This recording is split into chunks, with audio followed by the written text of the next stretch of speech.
You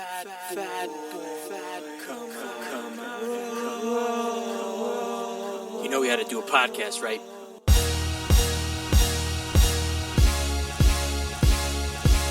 What's your name, fat body?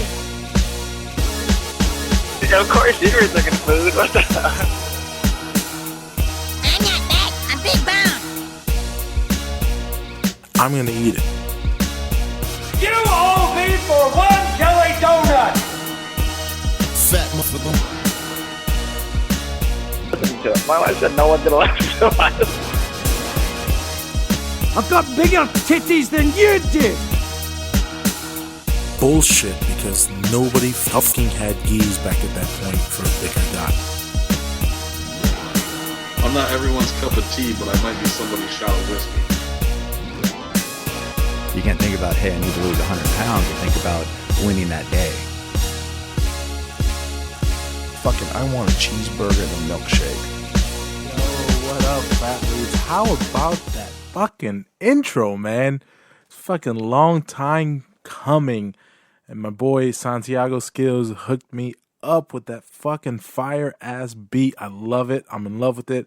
I hope you guys like it. I've been playing with it, and I think I got it to where I want it. I think it works perfect for the podcast, and I can't thank him enough for doing me the favor and fucking blowing my mind with that beat. So my boy Santiago,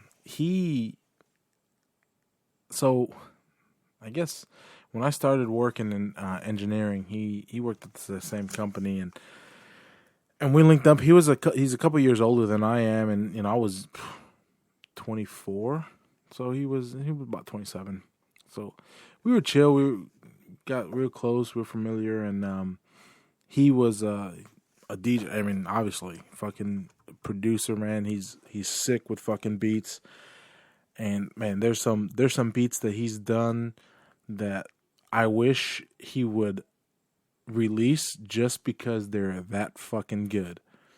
But you know, he plays things real close to the chest, and I asked him a couple weeks ago if he could do this for me, and he obliged, and I can't thank him enough. I asked him if he was gonna come out of retirement, and he's like, "Yeah, nah." He's he's a dad. It's about dad life now and career, and he dabbles every now and then. And like I said, he could put shit. He could fucking still throw down, and he's, like I said, fucking awesome. Well, as always, you can find me on Twitter at FatBoyJujitsu and on Instagram at FatBoyBJJ. This is episode 14 of the Fat Boy Jiu-Jitsu podcast. I know it's kind of late, and first of all, let me apologize about number 13. I fucked up Chester's name so much, and I kept on calling him Christopher. I was sleep deprived, trying to put on a podcast, and it was late. I get no excuses. I'm a dumbass, and just kept on saying his name wrong, and I apologize about that. I won't be doing any more late night podcasts like that, because that really fucking threw me. And it was the worst thing about it was, as soon as I uploaded the episode, went to take a shower to go to sleep, and as I'm in the shower, I go, "Oh fuck!" Then get out the shower. Baby was waking up. Helped my wife with the baby. By the time we were done with that, my intention was to come in here and kind of at least change it on the episode name and the description, and that didn't happen. So I was like, "Fuck." Didn't think about it until the very next day. I woke up, and that was the first thing I remember. I'm like, "Oh shit, I never did that. What a fucking dumbass." So, like I said, episode 14, and I have my guest is coming on a little later. It's going to be Andrea Lowell. For those of you who don't know, Andrea's a certified raw food nutritionist and a personal trainer. and she was she does she's a co-host on the Mr. Skin podcast. She's done like Playboy Radio and whatnot. And I follow her on Instagram, and we connected, and for some reason she likes what I put out, and we a couple months ago said, hey, I'd love to have you on the podcast. She's like, oh sure, I'll come on. And I thought she was fucking joking. I was like, yo, I don't believe it. Okay, whatever. So she came on, and since then, like, we've I want to say venture out to becoming like friends. Maybe not. Maybe I'm just me being crazy. But I really think she has been. She cares about my progress. I say, and we check up on each other, talk to each other every once in a while, and it's, for me, it's really cool to have. And like I said, I was, when she originally said she wanted to be on the podcast, I want to say it was real early on, episode 4 or 5. I think it was episode 4. She comes on, and after I did the podcast with her, and as I'm, recording the little intro afterwards, I'm like, you know what? This, being the fact that was real, someone, that, like I respected, and someone respected in the fitness community, I was like, yeah, you know what? She came on the podcast. I don't care if it's kind of horrible. I'm going to do them. And I'll eventually get better, right? It's practice makes perfect. Perfect practice makes perfect. And let me tell you, fucking episode 13 was not fucking perfect at all. And so earlier, was it today? Yeah, today I posted that the bodybuilding podcast had a great ketogenic video. It was a video podcast, and let me tell you, it was Dr. Steve Hertzler and an athlete called Jason Whitlock.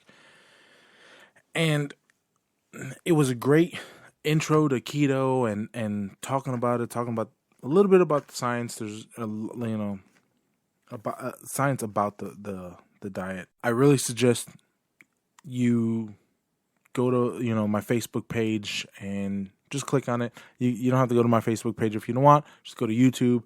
It is called Ketogenic Diet Explained Expert Panel, thebodybuilding.com. So it always happens to where, it's the reason we don't like telling people we're doing this or doing that or not going to eat this is because every fucking time you say that to somebody, they want to put their 2 cents in. And I know sometimes you try to help, but don't tell me that what I'm experiencing and what I'm feeling is wrong because of how you feel or what you don't know or your personal experience. I'm telling you what I feel. Okay? In the keto diet, I don't feel bloated. I feel light. You know what? Not only do I feel the lightest I've ever been, I am telling you right now, I weighed myself this morning, 313 pounds. I'm down. I started the year at 385. Now, granted, I did not start keto when I was 385. I started keto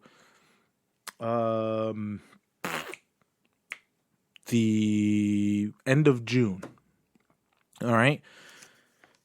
I think it was actually a month ago, June 28th or 27th. I released that one podcast and I said, oh, I'm going to start that next day. And guess what? I fucking did. I did it because I said I was going to do it. Okay. I didn't have anything in the fridge. I didn't know what I was going to eat. I just made up my mind and said, this is what I'm going to do. And yes, those first 2 weeks sucked.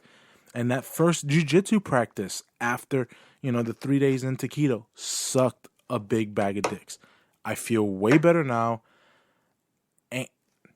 And I am the lowest I've been in over 10 years. And how do I know this?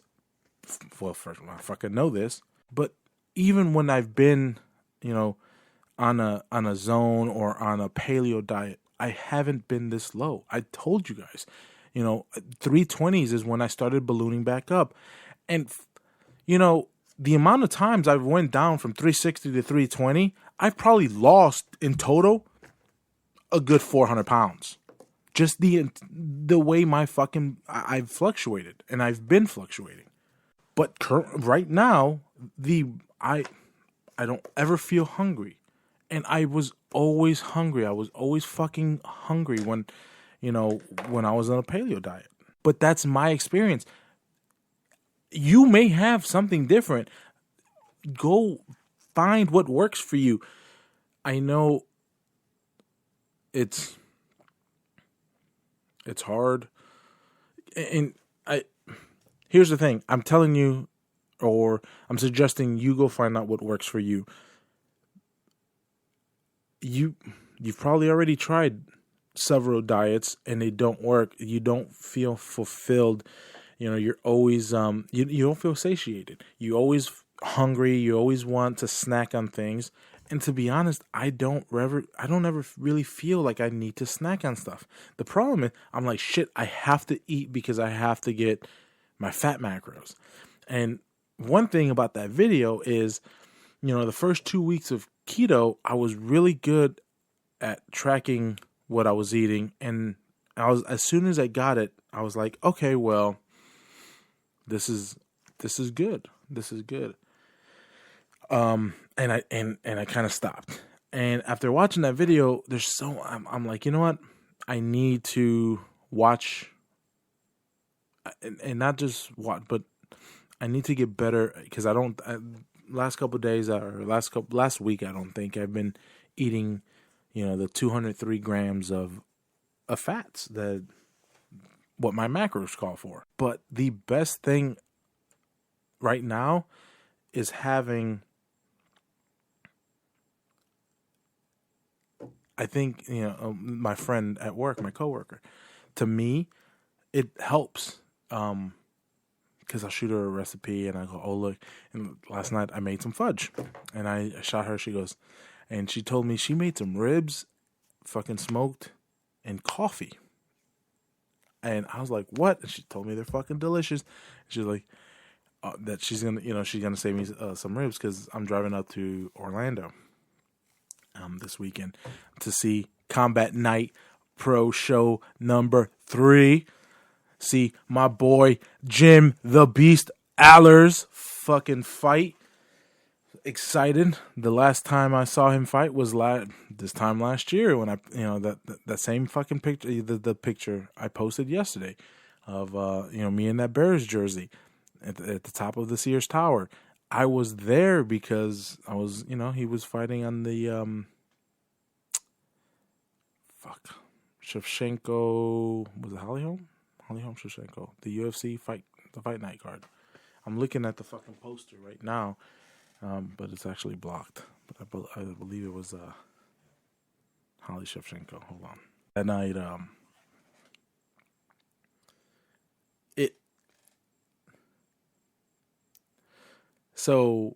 it was kind of a rough couple hours after that card because we all saw that fight going differently. It went to the hands of the judges, and we all viewed it the other way, and that's part of the game. If it goes to the judges, you just don't know what they look at, what they see, and you don't know their biases, right? So, and first of all, some of these judges fucking suck a dick. Well, he got an L, and afterwards we're sitting in just fucking kind of somber and in a hotel room, and so I start looking at the the press conference. And I go, wait, Friday night bonus? And they say it goes to Allergen Night. And I was like, wait, what? And when my boy found out that he had got the Friday night bonus, I mean, boy, did that fucking that frown turn upside down. I mean, it still sucked that he fucking got the L on that fucking fight. But, to say, hey, you still win 50 grand, not fucking bad, It was it was great. And if you could go back and you can watch the fight, it's on Fight Pass. It's, Jim Allers versus Jason Knight. And, yeah, hey, maybe I'm biased. That's my boy. I'm always going to say he wins. I thought he won that fight. So, this, he's going to fight again in Orlando. And obviously, even though he's an asshole and was eating meat behind my back, I gotta go support him. That's my boy. So if you're in the Central Florida area, Combat Night Pro 3 is gonna be at the Orlando Live Events, which is in Castleberry. It's the High Lie, really. OLE is where the High Lie was, right there on 436 and 1792. For those of you guys in the Central Florida area, you want to go check out that fight, it'll be there. We're probably going to share the Facebook stream after, or put the fights up on Facebook after the card. For those of you who want to see it and obviously can't make the trip for just a Combat Night card. So I know I mentioned last time that I was in the process of, buying clothes and whatnot, and I wanted to wear a suit, to go to Combat Night. I was gonna go just suit it up and, I'm, just watch my boy fight. Afterwards, we'll probably go out. And sometimes you gotta dress up like a grown man. So I was gonna wear a suit. Go to fucking try it on. Fucking doesn't fit. This thing is probably about 2 or 3 sizes too big. So I'm wondering if it. So I have 3 suits that I just bought within the last year. 2 of them are Marc Ecko's. The other one's a Calvin Klein suit. Now, they cost some money, right? And I bought them because I know, when I moved down here to Fort Myers, I'm, doing more marketing for the company I was working and stuff. So I'd had to, dress appropriately. So bought the suits, and fuck me, man, they don't fit. And I'm wondering if it's going to be cheaper to just have them taken in. But how much can they really take it in? I mean, this is basically the suits are size 60. They're 60R. Today I went to I was stopping by Burlington on the way back home from work. Tried on a 54 off the rack, and let me tell you how fucking happy that made me. That I was like, oh shit. Now, granted, 54s, like, they're not everywhere. But in most places, you can find a 54. It's those 56s, 58s, the 60s. When it's like, bro, you got to buy this shit online. Nobody makes this shit. And that's why, the suits I have are what the brands they are. Because, man, a lot of people made, we fat people get no love. So I'm wondering if I just put them on eBay or something. Like,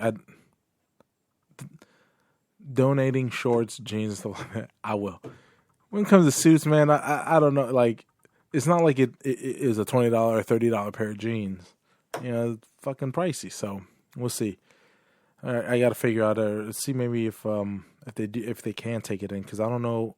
I feel like at that point they're really just reconstructing a fucking suit, and I think it'd be too much money. So, and you know, oh fuck, this is such a big problem. You know, this is out of problems to have. This has got to be the best problem to have. You know, my clothes don't fit, and not my clothes are too small on me. Just my clothes are too big on me. And they got so I went a week ago, 2 weeks ago, week and a half ago. We went shopping. Got some smaller pant size jeans and stuff, and I'm wearing them. And the one day I'm like, man, they don't fit right. Like something they fit, but something's bunching up. Like so I buy 2 or 3 pairs of jeans, you know, correct size. I forget to buy new underwear. So my fucking Hanes cotton underwears are like, they're 3Xs, or there were 3Xs, you know, that were probably 3Xs that are size from 50, 52. They were probably stretched, you know, to a 54, 56. And then, you know, I still leave them on because the elastics still get on, so I put them on, and yeah, they're kind of big. They kind of look like flags on me, but whatever. Put on small jeans, of course, it's gonna bunch up and not feel correct. So when you buy smaller pants, make sure you buy smaller underwear too, because you're gonna look like you're wearing a fucking diaper if not. So another thing I realized when I was buying all these clothes, and actually it dawned on me when I was getting rid of a bunch of clothes and putting them out to get rid of them. I had so many pair of pants, so many pairs of jeans. I had 6 pairs of damn near the exact same color jeans. Why do I need that many fucking jeans? I don't know. I don't know why I had that many jeans. How many are you supposed to have? Fucking 3 or 4 pairs of jeans? I mean, right? You're not even supposed to wash them? You can air them out, wear them like 2 days later, you'll be all right. I mean, as long as you're not fucking rolling the mud in them, right? I wonder. What do you guys do? One thing's for sure, I'm definitely not going to overbuy fucking pairs of jeans. I bought 2 pairs of jeans, and I think I'm gonna rock it like this for a while. I don't think there's any sense in you know, my goal is obviously, I'm rocking a 46 right now. My goal is to get down. I think 36 pushing it. Fucking 38. That's where I want to fucking be. 38. The last time I was a fucking 38 was in high school. And I left high school, I want to say my senior year. The reason I know I was in the ROTC, our 4 years of high school. So I always had to know my sizes because of the uniforms, the RO uniforms. And the year I left, I had got up to a 40. So my senior year, I started balloon up. I got to a size 40. So if I can get down to a size 38, I will be fucking ecstatic. And guys, okay, so I released some products on the website. The gis are coming. I'm working on the gis. So if you got the last batch in the batch before, you notice I'm tweaking the size. I've tweaked the size every batch. And the reason I'm doing it is because, this might be a little too big here, or we may need a little more room here, you know, when you're rolling. You know, let's have some more material in the gusset just so we can open our legs more. So I try to if you bought every single one of my gis, not one of them are sized the same unless you bought the exact same batch, 2 of the exact same batch. And the reason is I'm still trying to perfect the size, and here's the thing with once you get over a certain size, we're all built differently, guys, you know, and you know what the last batch had is I had a little too much material in the fupa area, you know, so it always looked, it kind of looked like you were wearing pleated pants, and it would bunch up right here, and it was a lot of extra material. Now, the reason it changed from the previous size was, hey, when, some of us are flexible and can almost do a split, but we couldn't because the pants were restricting us. So, trying to enlarge the pants. So what's going on is I'm getting a sample. I'm trying out the sample, feeling it, washing it, and then I gotta, go from there. So that's why it takes so long. I'm not, I mentioned this in the conversation with Andrea. This is not like, I wish I can say, hey guys, this is making me so much money. I can almost quit my job or I may have to quit my job and focus more on this because this is a real thing. This is, apparel for every man. As much as I want to get there one day, right now, that's not where I'm at, So that's why it takes time. Bear with me, guys. I promise you I'm working on more gis. And I see some people are trying to now offer bigger sizes, and like I said, they still not me, but we'll see. And if you do find something that works better, that's awesome. I'm just, just know if it wasn't because I started this, nobody would even have looked or said, "Oh shit, that's an actual market." There's actually fat guys that want to fucking do jiu-jitsu. Oh my god, who would have fucking thought? But so to end that rant, the gis are coming, and just like I said, bear with me. I want to try to get it to where we don't have, any more size changes. I want to get it to where it's like, okay, this works. This is copacetic. This is around the board, a 98% fit rate or a 90% fit rate would be fucking amazing.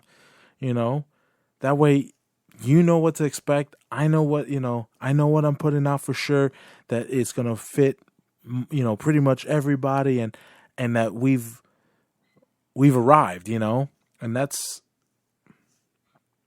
where that's at. So they're coming, guys. Just like I said, bear with me.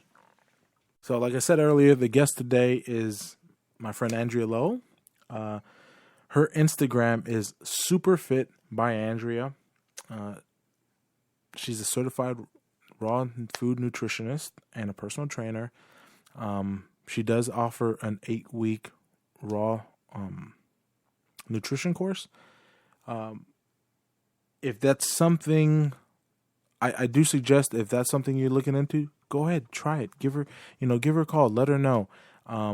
Tell her you heard about me from my podcast.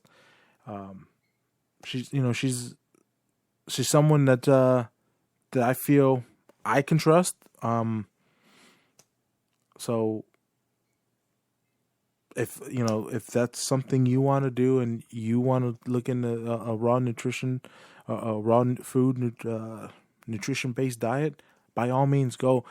I'm not here to tell you what I do is going to work for everybody. I know it won't. There's fucking, and I just know this because of all my past experiences.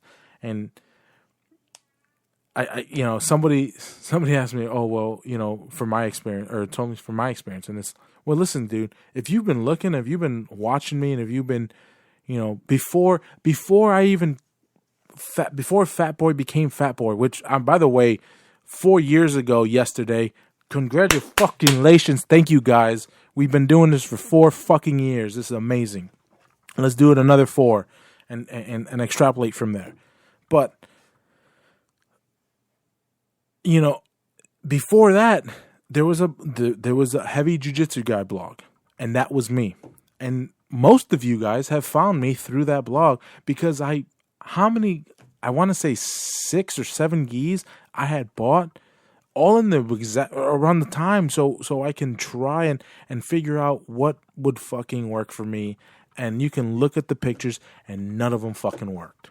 So here's the episode with Andrea Lowell, Superfit by Andrea. Hope you guys enjoy it. Thanks. I am fantastic, Juan. It is so nice to be back. You know, you're one of my favorite people and one of my favorite podcasts, and I'm a big fan of yours. So thank you so much for having me. The feeling is mutual. Well, I'm glad. Could you imagine if we hated each other and like And we were trying to force to do this? Yeah, that'd be... Yeah. You know, I've actually done, being a radio host for, several years, you'd have people on the show that you just really didn't like, but you had to pretend that you liked. How difficult was that? It's trying, man. You know, I even was going through a time during my main hosting as a morning radio host, where we were auditioning new co-hosts. And we would audition them for a week at a time. I would know within the first, 15 minutes if I was vibing with someone or not. But, it was up to the network to decide. And I just had to sit there the whole week like, oh, my God, this person is like just stupid. Just want to slap them. Just want to slap them for sure. And I'm glad that we aren't dealing with that angst, that inner angst. And that being said, that the last time I had you on was like 2 months ago, was right before Memorial Day. It was that long ago? It was. Wow. I was looking up. I'm like, when's the last time I talked to Andrea? And I go, oh my God, it's been 2 months already. Well, I know that you did try my banana ice cream, and how bomb was that? Yo, well, not only did I try it, I went on like a week of just doing them differently. And yeah, I know, it's so good. And I did that one Napoleon ice cream. Did you see that? I saw it all. It's so funny because it's so simple to do. You just have to make sure you have really ripe bananas and just blend them. Even if you do it plain, it's good. But yeah, as we know, making all these different flavors and concoctions, you really can't mess it up. What I've only noticed is I only kind of make them better and better and better. But even when they're not amazing, they're still really good. And there's no guilt. You're just like, dude, I had some fully ripe bananas. What am I doing? Improving my potassium intake, my antioxidant intake, and improving my digestion. Like, boom, bada swing. Like, hello. And it's and it feels like you're eating ice cream. It kind of feels it feels like a guilty pleasure. It really does. Yes. Yeah, and I love it because you can, right as soon as you're done with like a huge bowl, you can just make another one, and you really don't feel any guilt at all. So I'm really happy that you enjoyed it. And it's one of those things where when we're trying to help our friends or our family improve their health, it's something we can make for them that's a nice alternative to other things that might not be so healthy or have, toxic preservatives or colorings or shelf stabilizers or whatever that can kind of, I don't know, be that liaison to a healthier lifestyle. Like, here, try this. And it's a good way to break people into a healthier lifestyle, I've found, with the banana and ice cream. So, and it's funny that you bring that up because it's, I've lost now, since the last time we talked, like another 20 pounds, 23 pounds. Go ahead with your bad self. But, yes. I kind of switched and I went to a keto diet. I wanted to try it out. I wanted to really, I tried it before and like a weekend, I kind of gave up. So this time I'm a month in, 23 pounds of difference. And when people ask you, oh, what are you doing? What are you doing? And it's like, when you start telling them what they do, that's so bad for you. And it's like, what the fuck are you talking about? I'm standing here talking to you saying, you just told me you look great. What are you doing? And then when I tell you what I'm doing, you want to fucking tell me what I'm doing is wrong. It's so funny. Everyone instantaneously becomes a doctor, a nutritionist, and a dietitian when you tell them what lifestyle you're on. It's like, people are always like, oh my God, how do I get my abs to look like yours? Oh, I want to have your low body fat, or I want to have the definition you have. What do you do? And me being a certified nutritionist, being a certified personal trainer, someone who's researched this stuff for 17 plus years because it's my passion. I'm an expert, and I have people like, oh, but where do you get your protein? Oh, you're eating too much fat. I'm like, bitch, I'm fucking like 11% body fat. What do you mean I'm eating too much fat? Like, I have different goals and needs than other people do, just like you do. So it's really hard and ignorant for anyone to say that anyone's lifestyle is the wrong one when they aren't educated in the right ways to heal and nourish, dependent on our goals. Because let's say you were sedentary, I wouldn't want you doing any sort of ketogenic diet at all. but you're an athlete straight up and you have to nourish your muscles. So, it's not for everyone. I don't feel like it's something that everyone should just blindly jump into. But there's several different ways to do ketogenic diets that are really effective and nourishing at the same time. But people just, they want to hate, they want to hate. And they also want that magic pill. Oh, you mean you have to do a certain lifestyle for a sustained amount of time? I was hoping you could maybe tell me some sort of secret I didn't know. Whenever it comes to actually making change, that's when people get defensive or think that they're an expert. And they It's say, just oh, well, frustrating.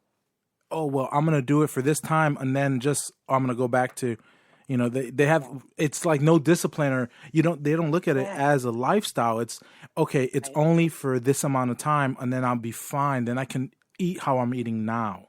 Oh, that is so foolish. And that's when we get on that yo-yo, that cycle of, oh my gosh, I lost a ton of weight. I can stop whatever I'm doing. And then boom, rebound. And then it's that despair. Then you get back on it. You get back on that despair downward spiral, and you have to be brought to like such a level of desperation to get the humility to try the lifestyle out again, because you're just so down on yourself. It's horrible. And what we're trying to do is tell people, don't stop, don't abandon like your lifestyle of wellness. If you're feeling great, if you're losing weight, if you're, enjoying the sport you're doing, you're getting deeper sleep and you have more energy, why are you going to stop? Why do you not want to feel good? That to me is the craziest part. People get to their goal and then they just stop. It's baffling. It's going to just, insane. they maintain without doing what they're doing. Yeah, and what we can do with any lifestyle is we can shift it then based on our goals. So everyone knows I'm a raw food nutritionist. I'm a raw food expert, and it's my personal lifestyle. So when I first have people lose weight, I put them on a cleansing raw diet. And then when you get to your goal, like where I am, I'm on a maintenance diet, which is totally different than a cleansing diet, but it's still a raw diet. So you have to be able to tweak and shift and keep your mind open, because one specific diet for the rest of your life is not going to sustain you the rest of your life, because our goals are always going to evolve and always change. Could you imagine me, 5'6", 113 pounds on a cleansing diet where I'm getting no fat in my diet at all and only eating like vegetables and shit? Like that would be, I would have no brain power. My muscles they'd be atrophying. You couldn't do any of that work you do. No, I couldn't do anything. So it's keeping an open mind and being flexible. We can't be rigid in our ideas. We have to go with the flow of life and know that our goals are always evolving. Our lifestyle is always changing. Look at you. You have a new addition to the family. I'm sure that kind of threw a little wrench in your spoke with your diet and everything, didn't it? Because it kind of did. Yeah, but you went with it and you're back on, I'm sure. No, well, you know what? I'm sure, right? It threw a wrench. Right? It threw a wrench, and it didn't even throw that big of a wrench. It just did shit. I got a meal plan better, and that's all I did. I have not, since I started keto, I have not cheated at all. And I actually have a coworker, and she started keto. She was doing it like 2 weeks into, or 2 weeks before I started. And I had, like I said, started this before, like a year ago. I tried it, didn't work so well, and I stopped. Mm-hmm. So I knew about the diet. And, I listen to Rogan, Joey always talk about it, Brendan. So I know people talk about it, and everybody has good success with it. Or they, some people feel better, some people don't. So I was like, well, let me try it. And so she was like, oh, well, I'm doing this. And I go, you know what, bet, I'm going to start doing it. And it kind of helped me. And now, like, it's fun. Yesterday, she kind of texted me. She was like, yo, I kind of cheated here and there. And she goes, have you? And I go, no. And she said, she was like, that motivates me. And I'm like, yeah. I go, but what kind of motivates me is like just to one up you, to say, I never cheated. And I know that's such a douchebag thing. I'm like, I feel like that's such a dick thing to. If that's where you find your motivation, you got to run with it straight up. Even if it is in that vein of like, hey, I just want to be a little bit better than you. If that's where you're finding it, you got to latch on to it. We all are so different. So when we find our different motivations, we just have to roll with it. But the fact that you had, a little maybe moment of clarity in your diet where it's like, you know what, life happened. I lived life on life's terms. and I just need to meal plan a little bit better. I mean, that's a beautiful thing because we have to live and learn. If we don't learn from little hiccups, if we let them get us down, then we're not progressing with our diet, with our lifestyle, just as humans. So the whole point of life is to learn from our mistakes and to grow. So it makes me really happy that you had that kind of epiphany and that realization, and also that you have accountability with your friend, and also that little level of competitiveness. There's nothing wrong with wanting to one up someone. It sounds so wrong, and I don't mean it like it. It's not doing it in a bad way. Like, I love the Well, fact no, that she's because doing you it with want me, her and to she's do it too. yes, Yeah. exactly. It's just, but it's Yeah. like, just you're right. It's just that athlete in me, like, I'm still gonna be better than you though. You're doing it too, but I'm No, just it's gonna do a little healthy bit better. competition. It's healthy competition because you still want her to succeed and win. Exactly. So that's why it's a beautiful thing. If you were like, well, fuck her, like, I mean, then I'd be like, okay, Juan, step it back. Yeah. She's introduced me to smoking. Oh my god. Wait, whoa, wait, what? Like smoking like ribs and chicken wings and stuff like that. Oh, I'm just like, what in the fuck are you talking No, about? no. Put down the cigarette, put down the crack pipe. What smoking are we talking about? No wonder you lost 20 pounds. No. Well, I won't go back to that habit. Oh man, I'm so glad to hear it's a smoker and not some Yes. sort of drug or nicotine. Not at all. Not at all. I actually have clients that will they have the hardest time quitting cigarettes because cigarettes work for them as an appetite suppressant. I also have clients, thank God they're honest with me, that have actually gone to the dark side and done drugs, either Adderall, Coke, meth, whatever, to lose weight. And then they're wondering why their metabolism is all jacked up. So for me, when someone says like I picked up smoking, I just kind of go directly to the dark side because I've experienced it with my clients so many times. I But it's crazy understand. what people will do, and it's crazy the lengths people will go. I will tell everyone this though: if you have dealt with any of these issues, once you start nourishing your body and giving it all the minerals and enzymes, phytonutrients, and vitamins that it needs, the body will start to heal. And when the body starts to heal, it doesn't pick and choose what it's going to heal first. It has no ego like that. It just starts to heal everything, including your metabolism. So literally just nourish yourself back to health. Sometimes it'll happen quickly. Sometimes it'll happen slowly, depending on how intensely you're nourishing. Like if you're going to start juicing vegetables every day for a month, that's going to obviously help you heal faster. But just know whatever harm you've done to your body, nature has a way to get it back, and that's just through pure nourishment. So, And the FYI, human there's body is hope for amazing everyone. itself. A lot of our Incredible. organs are self-healing. I think the whole entire body is self-healing. I think it all comes down to our intention and believing that it can self-heal because, we're taught that it can't. We're taught that we need surgery and we need pharmaceuticals and we need all this stuff, and it's just brainwashing. But I know for me, I've self-healed several maladies that I should have gone to a doctor for, but I just was like, no, I'm going to self-heal this. And, I live and breathe. So yeah, the body's incredibly self-healing. We just have to know what to do to heal it as far as nutritionally, and then also believing in its ability to heal. And there's tons of medical research out there involving the placebo effect specifically. Basically, a third of all illnesses that are treated are done through the placebo effect, which is just the belief that you are going to heal. I mean, that's across the world. A third of all illnesses are cured by believing you're going to be cured. That's significant. So if we can understand that the power of the mind and the power of intention are incredible healing tools, we can not only use it for our healing, but we can use it for other things. Like, if I go to the gym and I'm having a shitty day, I will get into like mad intention mode. Like, I am so strong. I'm a beast mode on. Like, I kind of like affirmation mantra myself into the zone. Because I'm like, if I can will my body into healing, I can will my body into beast mode. It's that CT Fletcher. You're gonna tell your muscles you are gonna fucking grow. I am gonna force you to grow. 100%, and it works, doesn't it? I mean, it works to me, and I learned that from my trainer. She's a master trainer. Her name's Shannon McMullen, and she taught me when I was first starting to lift heavy stuff. She was like, think strong thoughts. And I was like, oh, that's powerful. And it really, really, really worked. Believing in the body, telling, like for me, I want to tell my glutes to do most of the work, not my thighs, because I don't want big thighs. So when I'm exercising, I can consciously focus in on my butt, like doing the most of the work. And then, doing that technique too, telling them to grow. You know what I've done when, and feeling that is when say if I'm sitting at my desk and I take a second and I think about just doing a deadlift and feeling it in your, in your thighs and your calves and in your glutes all the way up. It feels so weird because, you're like, you're just sitting down, but you're like, oh shit, I can visualize me lifting.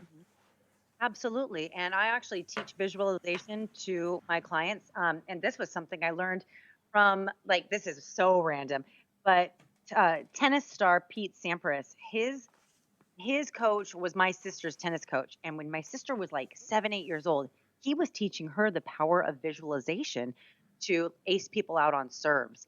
So he would have her visualize herself acing someone on a serve, and then she would then do it. And that's how she kept winning tournament after tournament. And so from a young age, I knew, like, oh my gosh, visualization works. And when we visualize what we're going to do in the gym, it's almost like a dress rehearsal in our mind for what we're really going to do. But you even sitting there, seeing yourself do it in your mind's eye, you can feel your muscles even firing in the correct order because there's that neuromuscular connection, and it's so powerful. So if anyone's out there, obviously don't be foolish, don't be reckless, don't try to like overhead press 300 pounds because you visualized it first. But when you're trying to up yourself to a new weight or a new move, really do a rehearsal in your mind, seeing yourself succeeding, high-fiving someone in the gym after you complete it, or giving yourself a big yes, like, oh my God, I just did that. Feel it and see it and tell your body that you can do it, because the visualization is a really great and underutilized tool to get you to your goals as far as performance and also your results. So you're tapping on all of these interesting notes today, Juan. I'm loving this conversation. Just trying, just things that I've been living right now, going on this journey, Yeah. And the beautiful thing is too, I know we're talking about fitness and health and wellness, and all of these techniques that we use for our health and wellness can be translated to every other area of our life. That's what's badass too. So once you start realizing, oh my God, visualizing is helping me perform in the gym, sprinkle some of that visualization dust on your like relationship or like your job. And you know what? That's funny. You bring that up. That too. Yeah. I stole this from you. What did I say? And this, the whole visualization, right? Because I told you one day, you showed me, you sent me a snapshot of your calendar, and I go, oh my God, I love how you plan everything. So I've been actively every day opening up a new page out of a binded book, writing the shit that I have to do down. Yeah. And just going and just following it every day, and just, okay, I got to do this. I got to take care of this. I got to take care of this. And then, and then like ordering them too, which is more important. Yeah. And that was all from that little thing you sent me of your calendar. Which was to show you like, hey, I fucked up my calendar. But it goes to show too that everything happens for a reason. There are no coincidences. Like I didn't have to send you a screenshot of my calendar. I could have just been like, hey, I fucked up my schedule. And I usually don't send people proof because, people know I'm not lying. But for whatever reason, I sent it to you and that inspired you. I mean, it just means to me that was supposed to happen. So, but it does work. And writing things down, a lot of people want to track what they did in the gym in a little notebook. Also put your goals down. Write down your motherfucking goals. Like, that's how we manifest shit. Straight up. I know now I'm getting like esoteric and metaphysical, but again, I've learned these from great successful people, all these techniques. Write down your goals. Look at your goals. Look at them every day and watch them become reality. It's absolutely insane, and it's a beautiful thing. So, oh my God, another epiphany. How the hell am I supposed to write a book if I don't write all this shit down? Exactly. Write it down. Oh, wait. So tell me about this book. What are we doing? Oh, I don't know. I'm just hypothetical. Hey, but if that's what you want to do, start taking action. So if that means writing down a short story, in a binder, and just keep collecting little stories. And then now you have, over the course of a year or so, you have like 50 little short stories you wrote about your life or about, jujitsu or whatever. Then you just kind of find a way to flow them together, and there you have a book. Yeah. So all it takes is intention and action, and writing shit down really, really, really helps. Look at this. You're changing my life. Changing my life already. Well, you know why? Because I've changed mine. So it's my obligation to pass it forward. You know what I'm saying? Like, I used to be the most lazy, slovenly, toxic, skinny fat motherfucker on the planet. And I was the biggest, know-it-all. And what I had to do was unlearn everything I knew and really, get hit hard with some truths that were, tough pills to swallow. And I had to change everything. And changing everything from the bottom up really, really makes you start looking at things through a different set of glasses. I was like, I need to change my perspective. And that's when I started getting all of my little synchronicities, how I sent you that calendar picture. I was getting people talking to me. I was seeing signs. I was getting all these little indications okay, I need to change my life and I'm going to start taking these actions. And once I started taking these actions, some of the things I'm talking to you about today, my life changed. I'm like, oh my God, I can accomplish my goals. Like I can actually get things done. And it all started with getting a damn calendar and writing shit down. Something so easy. Something so easy. And, if you go back to,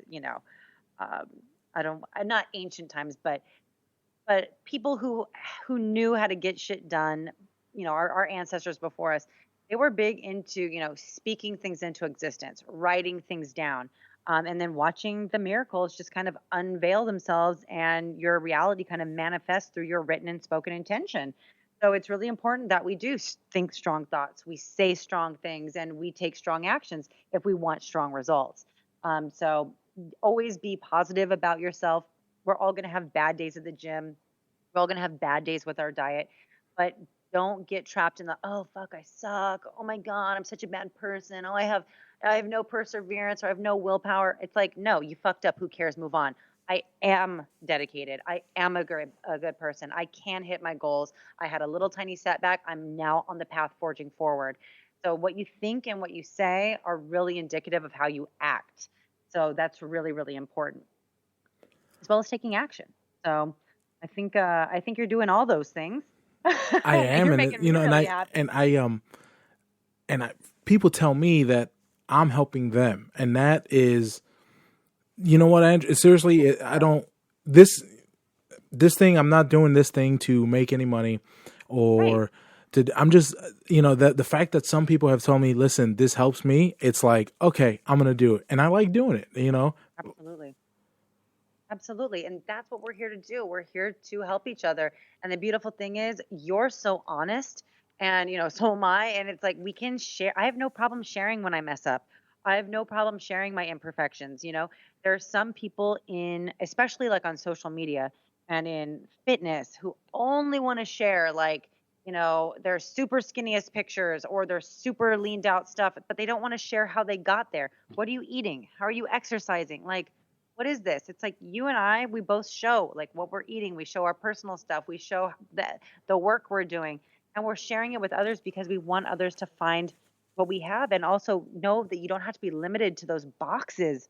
Oh my God, yes. Conventional society puts us in. It's like, I don't know. I just want to share true health and happiness. It comes in all different shapes and sizes. It comes in all different, ways of attacking our diet and our health and our well-being.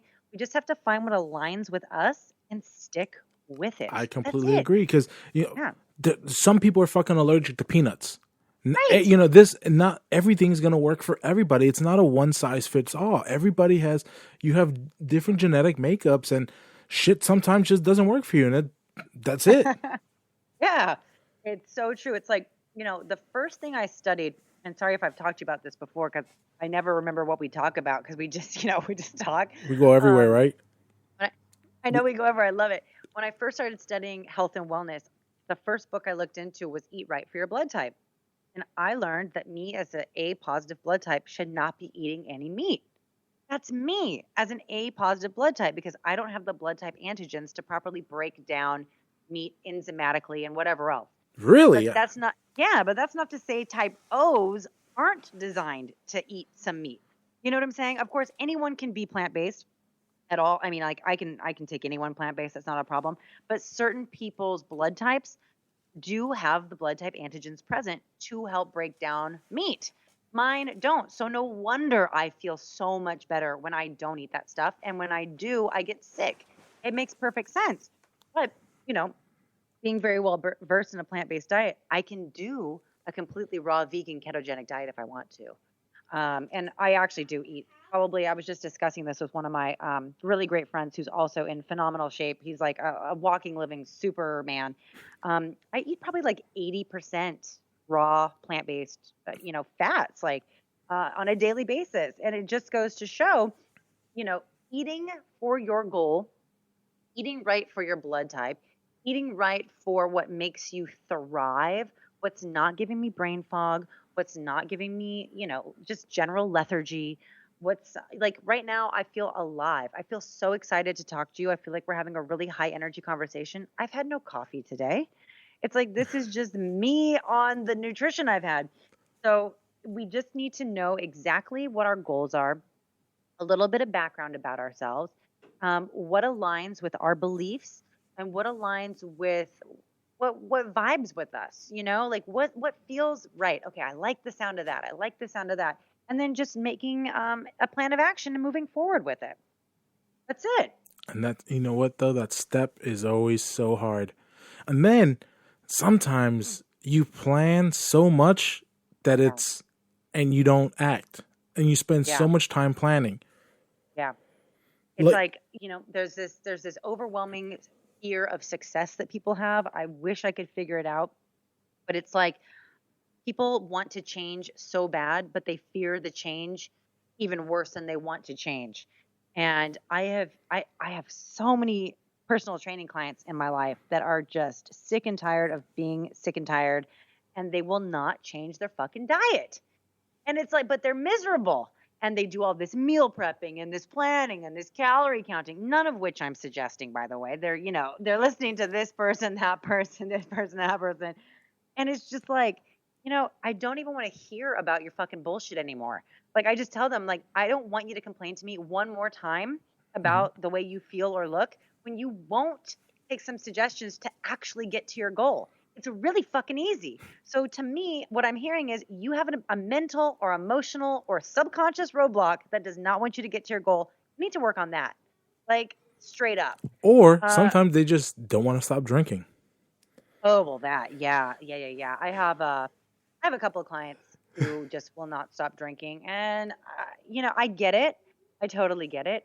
But again, don't complain to me when you can't lose that layer of edema, which is inflammation and water retention and whatever else. It's not even fucking fat. It's like engorged toxic fat cells and like, I have a good friend and he's 6'2", he's 180, and he's like, man, I want to lose these last 15 pounds. And I tell him, and he's a sales rep, so he takes people out drinking, and I mean that's his job now. And I'm like, stop the drinking. He goes, but I go, stop the drinking. Yeah. What? Just order fucking tonic. What are you gonna say? Yes, exactly. Have a tonic with a lime. No one's gonna even know you're not drinking vodka. I do it all the time. People always think I have my Swerve on, and I'm like, it's tonic. Yeah. The craziest thing is when you tell somebody, no, I don't want to drink. They can't understand it. Yeah, like, what do you mean? You can't have fun? I want you to have fun. I can have fun without, and it's like, I'm not going to have more fun if I drink. But so, last time we talked, I was telling you, me and my buddy were on that bet of not drinking or not eating red meat for the entire year. Yeah. Well, turns out this fucking asshole behind my back was eating meat the whole time.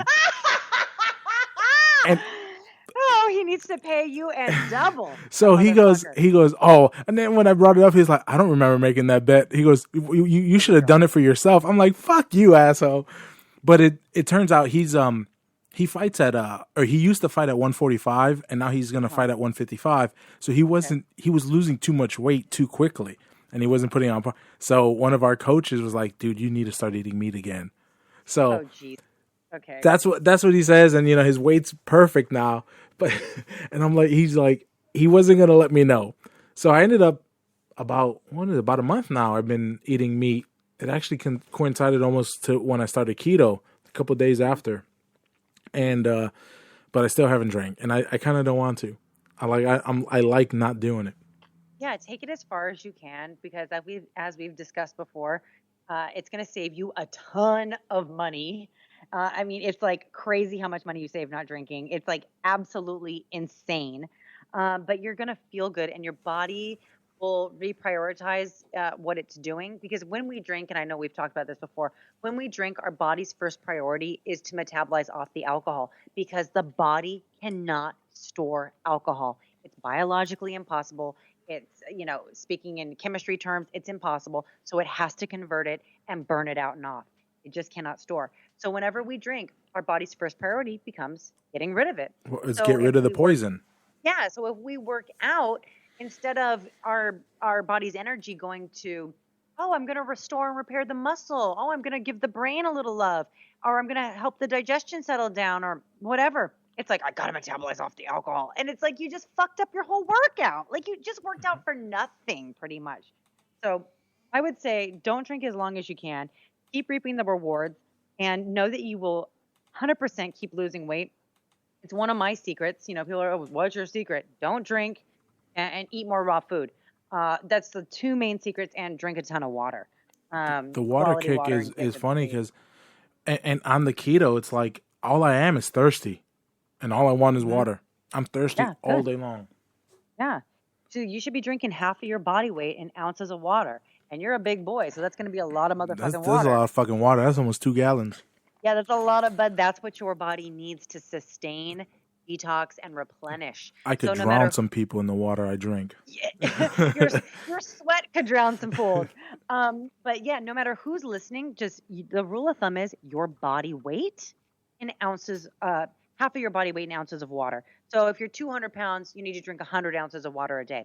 So what I do is I get the big 50 ounce size, whatever brand of water it is, just so, because I hate doing math. Oh, I don't want to add 8. I don't want to add 12 and 16 and 32 and 20. Fuck that. I'm not trying to do math all day. So I just get the big 50s, and that really helps. So if you're 200 pounds and you need to drink 100 a day, you just have to get through 2 of those big, like the large smart water size bottles of water a day to keep it simple. Because another thing with health, we never want to overcomplicate your lifestyle. We don't want you to be tracking and counting and this and that. We want you to just be living a life of effortless ease. And that to me is not adding and counting and, worrying and obsessing about numbers and math. So I like those large water bottles because they prevent me from having to add. Well, the whole reason, the reason I love those smart water bottles, the large ones, is because they fit in most cup holders. Isn't that crazy? I love them because they just pop right in, and you don't have to worry about like those other bigger ones that don't ever fit. Exactly. Yeah, I know when I've taken like spin class, I know if I get 2 of those large smart water bottles, because I do drink a grip of water when I work out, especially spin, I can pop them in the side little thing, water holders on the spin bike. And I'm always like, how in the hell is this fitting? This is awesome. But anytime I try to take a different kind of water bottle, it does not You're trying work. to shove it in there like, motherfucker, get in there. Yeah, and then it ruins my workout because I'm worrying about the damn water bottle. And you don't want it to fall off, yeah. Yes. So so yeah, tons of water is another one of the big major secrets. And a lot of people are like, oh, but I'm gonna have to go pee more. Yes, great. Don't you want to piss all the toxins out? Like get rid of the toxins. There's toxins that have been jamming up your fat cells for decades. That's food coloring. That's additives, that's chemicals. There's all this bullshit, pesticides, herbicides, larvicides, fungicides, like you name it, that's all in your fat cells. So if we are losing weight and the fat cells starts to shrink, and those toxins are getting into the bloodstream, if we don't flush it out with tons of water, guess what? It's going to recirculate through the bloodstream and go right back to that fat cell, making your fat cell re-engorged with toxins. So tons of water are super clutch to anyone that's on a fitness journey, anyone that's on a weight loss journey, or anyone that just wants to look better and feel better. Give yourself a month of drinking tons of water, and just see how much better you're going to look and feel. There's even like something that was going around the internet that was like viral of like, oh my God, this lady drank a gallon of water for a month. Look at the difference in her face. So even if vanity is your goal, like if you drink a lot of water a day, your fine lines will fill out, your wrinkles will be less, crepey, your face will look more plump. And so if you're realizing, damn, my face is looking better, imagine how your organs are doing. Like, yeah, we don't want like a dehydrated liver and a heart. We want like a big, juicy, hydrated, strong, heart. And the same goes with muscles. When people get swole after they work out, that's because the muscles are engorged with water. That's why we need to drink tons of water when we work out. So I'll just use me again, for example. So when I work out on a regular day, I drink probably, just because I'm a little neurotic about water because I love it so much and it's all I'm drinking. I probably drink, I don't know, between 75 and 100 ounces on a regular day. On a day I'm working out, I drink an additional 50 ounces, an additional one of those large smart water bottles during my workout, because I know as a trainer that my muscles need the water to get the results that I want. Our muscles do not want to be dehydrated. So we need to get that water in so we can get the pump and then so they can heal properly while we're sleeping. And a lot of water helps deeper sleep too. So there's really no reason to not up the water at all. And it's free. It's a win-win-win. For the most part. Yeah. If you can stand tap water, it's legit. You said something right now about, and you've always told me this, that you don't work out every day. You work out a couple times a week. That's it. Maybe. And I've started, because doing the keto, I see that the weight falls off so much more, and I'm not working out harder at all. As a matter of fact, I'm working out less now than when I was doing a paleo diet and, and kind of, eating more carbs, and it's so crazy because before it'd be like, I still do jujitsu, then I'd do a whole CrossFit class, a whole strength and conditioning portion, and then a whole a workout of the day. I'm really just doing rowing and a strength and conditioning program. I haven't done keto. I haven't done jujitsu in a couple of weeks because when I started keto, I actually was in Orlando and I had to travel back. But I went 3 days into starting keto. I went to jujitsu and I died, legit. And I, to the point where my arms and legs were just shaking. And the more water I drank, the more I sweat. It was. So I was like, you know what? And I know part of it was trying to push myself when I had just started keto, and I don't think I ate right that day either. But so I haven't really gone back, but I'm feeling better in my other workouts now too. Right. So I think I can, and now, just need to, if I got to add a little more carbs than, the 20 net carbs I'm doing a day, then I guess I can do more of a plant-based carb than anything else. Yeah, you have to, because where are we getting fiber? One of the secrets to having an incredible core and a really flat stomach is keep the digestion moving. So you're doing that with the water, but we also need fiber. So fiber is not present in any animal product. It has to be found in plants. So by incorporating more raw plants into your diet for your carb requirement, you're going to get the hydration in the plant, because plants are between 60 and 90% water themselves. You're going to get the fiber, the plant cellulose, and you're going to get all the phytochemicals, phytonutrients, enzymes, and minerals. So that's perfect for your goal. So I think it's absolutely fantastic. And I think your intuition is spot on. And it is very kind of humbling sometimes when we stop a certain form of fitness and then we go back and we're just not, even if it's been a couple weeks or a month, it's like, oh my God, like this is harder. Like, and then we kind of don't want to go because like my ego wants to perform a certain way. No, you're absolutely right. Like right now, I don't want to be seen like doing less weight or not doing so well. So we just have to remember too, like it's okay to to be out of something for a while and then go back in. We just have to recondition. And sometimes if that means going during an off hour so people aren't seeing us because we don't want, to be embarrassed, just do what you got to do. Straight up. Or just saying you're nursing an injury and you don't want to. Yes. And that's the thing too. We don't want to ever judge people too, because, I get real, I'll be like, oh my God, why is that girl like on the elliptical? Like, come on. I don't know if she has an injury. Like, I don't know if she just had like a nose job. I don't know shit. Like, so that's the thing too. Like, you never judge anyone for what they're doing because you don't know their story. You don't know if they have like they got ACL surgery. You don't know anything. So it's really important that we don't judge other people in the gym and we don't judge ourselves. Because, I know my own story. It's like, I know when I have an injury or I have this, that, or the other. And, in my head, I'm like, oh my God, I don't want people to see me doing this light ass weight. Like, but it's like, who fucking cares? No one's even looking at you, bitch. Like, it's just this stupid ego thing. It really is. And it's killing, it kills me too. It really, because I haven't squatted 405 again for a long time, and I'm still not there. But I'm not blaming keto because I wasn't there before I started keto. So but I've gone up. So, but I just haven't got there, and I don't know what it is. And just I'm trying to work up to it, again. And I'm like, man, I don't want to go anywhere and do that. I got to do this at home. I completely understand. I don't even remember what it was. I was squatting.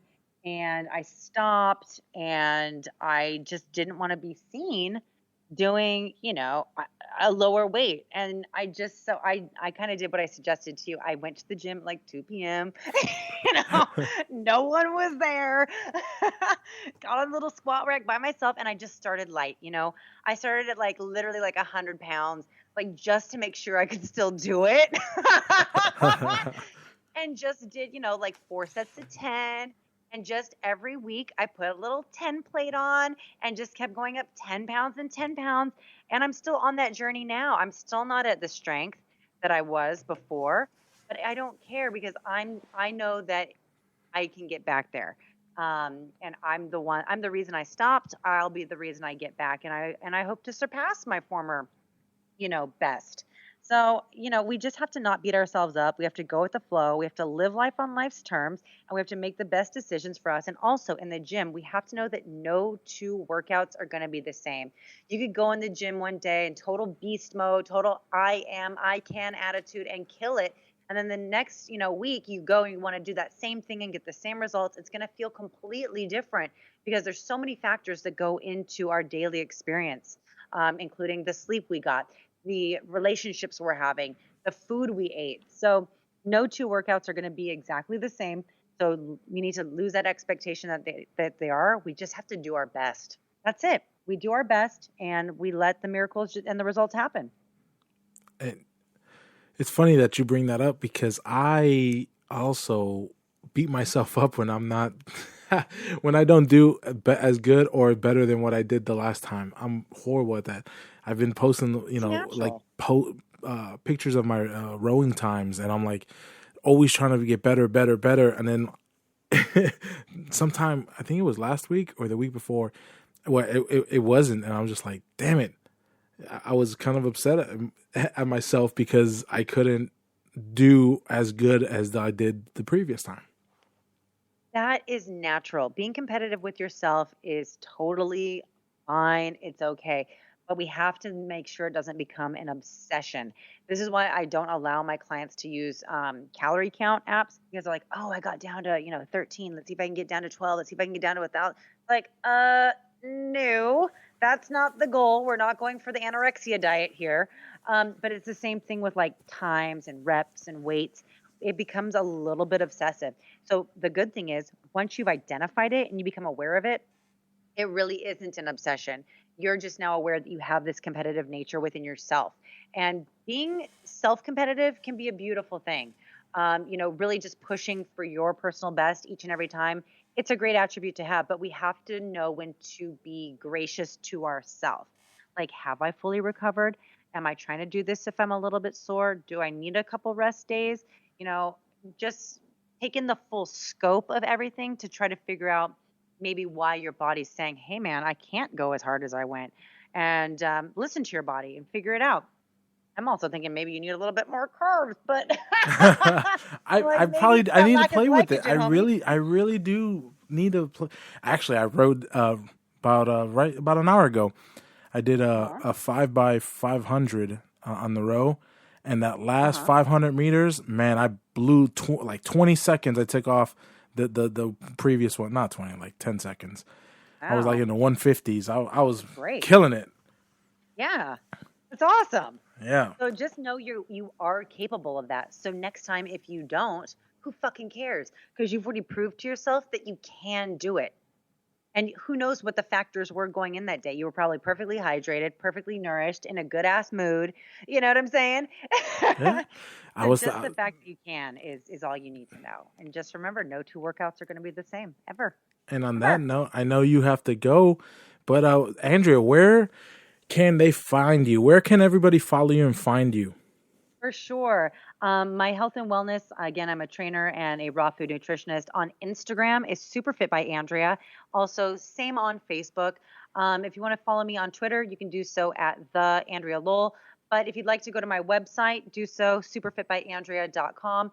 I offer a transformational 8-week raw food program, so I can take wherever you are in your current diet and take you to a raw diet just for ultimate health, immunity, longevity, and hitting our goals. Obviously, it's a very specific kind of niche, but I'm here to help. And of course, if you mention this podcast, I'll give you a discount. So make sure to mention it if we decide to work together.